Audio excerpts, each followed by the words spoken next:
My question concerns converters. Are you of the opinion that a wider opening would result in better ink flow? Okay, so that would seem to make sense. You know, if you think about like a garden hose or something, like the bigger it is, the more it could flow through it. That's not really the case because it's not pressure that's causing it to come through. It's capillary action. And basically capillary action is not going to be restricted by the size of the container that's holding the ink, or the reservoir, if you will, or even that opening.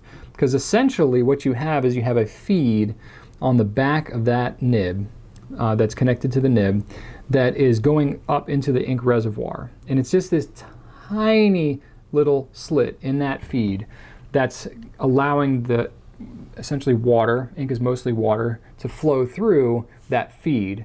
And the housing on the converter basically goes usually around a post that fits on the outside of that feed. So however big the opening on the converter is, doesn't really matter because it's only that tiny little slit that feed has cut in it that is allowing your ink to flow through. So it has much more to do with the design of the feed in the nib itself than it does with the converter. So it actually doesn't really matter.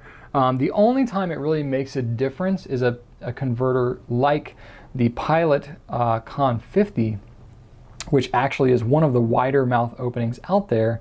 But because it has this kind of step design on the converter, which if you have one, you know what I'm talking about, the ink can actually hang up in the back of it. And if you're writing and ink is hanging up in the back, it's not dropping down to get to the feed at all, and it can dry up on you. That, they've basically fixed that because in the last couple of years, they've been putting a metal agitator in there. So that is not really an issue anymore.